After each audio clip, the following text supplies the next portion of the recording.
దీన వ్యవస్థలో అలవడించిపోతున్నారు.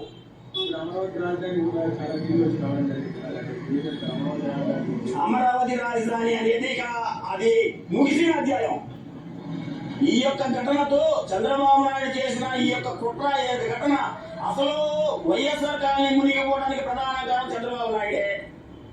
ఇక్కడ కపిల సెంటర్, భవానీపురం, విజయవాడ భవానీపురం, కపిల సెంటర్, జోధినగర్, ఉరుడనగర్, ఈ ప్రాంతాలే, సింగనగరం, ఈ ప్రాంతాలన్నీ, ఈ లోతట్టు ప్రాంతాలన్నీ మునిగిపోవడానికి ప్రధాన కారణం చంద్రబాబు నాయుడు. ఎందుకంటే పోలవరం నుంచి వచ్చే కాలంని ఆ గేట్లు ఎత్తేసి ఆ నీళ్లు డైవర్ట్ చేశారు. ఎందుకంటే దీంట్లో కూడా కుట్ర ఉంది. ఆ నీళ్లు సరాసరి అటు వెళ్ళి కృష్ణానదిలో కలిసి నేలనే గేట్లు ఎట్టి డైవర్ట్ చేశారు. ఒకవేళ ఆ గేట్లు ఎక్కకుండా ఉండి ఆ నీళ్లు సరాసరి కృష్ణానదిలోకి వెళ్ళిపోయి తద్వారా అటు నుంచి అటు సముద్రంలో కలిసిపోయి, అలా కలిసిపోయే తరుణంలో అమరావతికి నీళ్లు పోటెత్తి బ్యాక్ వాటర్ అమరావతి మొత్తం మునిగిపోతుంది. ఈ మీడియా మొత్తం కోడైకి వస్తుంది. అమరావతి ఇక్కడ పనిరాదని చెప్పేసి ప్రపంచాన్ని మొత్తం తెలియజేస్తుంది. అమరావతి ఇంతవరకు వచ్చినా సరే సురక్షితమైన ప్రాంతం అని చెప్పేసి చెప్పుకోవడానికి అని చెప్పేసి ఈ నీళ్లు డైవర్ట్ చేశాడు. ఈ నీళ్లు డైవర్ట్ చేయడం కాబట్టి ఈ మొత్తం భవానీపురం, విజయవాడ, సింగనగర్ మొత్తం లోనా సెంటర్ మొత్తం కొట్టుకెళ్ళిపోయింది. లక్షలాది మంది నిరాశ్రయ్యారు. కోట్ల రూపాయలు ఆశనాటం జరిగింది. వందలాది మంది ప్రాణనష్టం జరిగింది. ఎంతో మంది అనారోగ్య బాధలపై పాలయ్యారు. ఎంతో మంది విద్యార్థులు సర్టిఫికెట్లు మొత్తం తడిసిపోయాయి. వీటన్నిటికీ ఎవరు నైతిక బాధ్యత వహిస్తారు? ఎవరు వహిస్తారండి?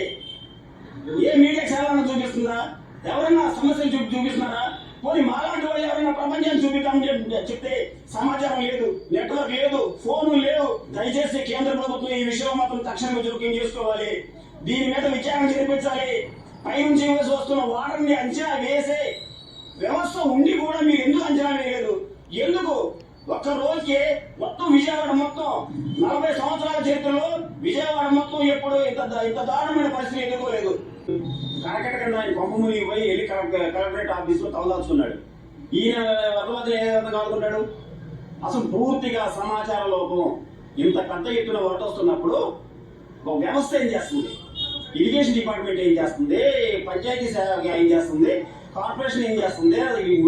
పోలీస్ సిబ్బంది ఏం చేస్తుంది? ఎన్డీఆర్ఎఫ్, ఎస్డీఆర్ఎఫ్ ఇవన్నీ ఏం చేస్తున్నాయి? ముందు సమాచారం ఎందుకు లేదు? పై ఎత్తు నుంచి నీళ్లు వస్తున్నాయి. అక్కడ శ్రీశైలంలో మీరు డ్యామ్ గేట్లు ఎట్టేసిన తర్వాత నాగార్జున సాగర్ రావడానికి దగ్గర 12 గంటలు టైం పడుతుంది. ఈ లోపల మీరేం చేయాలంటే నాగార్జున సాగర్ లో ఉన్న నీళ్ళని ఖాళీ చేసేయాలి. ఖాళీ చేసిన తర్వాత ఆ నాగార్జున సాగర్ నీళ్లు కృష్ణా బ్యారేజ్ రావడానికి దగ్గర 18 గంటలు టైం పడుతుంది. ఈ లోపల కృష్ణా నదిలో ఉన్న నీళ్ళని ఇక్కడ ఖాళీ చేశారు. ఈ రకంగా ఒక సమన్వయంతో ఇరిగేషన్ డిపార్ట్మెంట్ ఒక సమన్వయంతో ఈ వరద ముప్పుని తగ్గించే ప్రభావం, తీవ్రతను తగ్గించే ఆలోచన చేయాలి. అదేం లేకుండా నిమ్మకి నీరెట్టినట్లు పోయేది ప్రజలే కదా అని చెప్పేసి కనీసం సమాచారం లేదు. వైఎస్ఆర్ కాలనీ మొత్తం మునిగిపోయి శవాల దిబ్బగా మారింది వైఎస్ఆర్.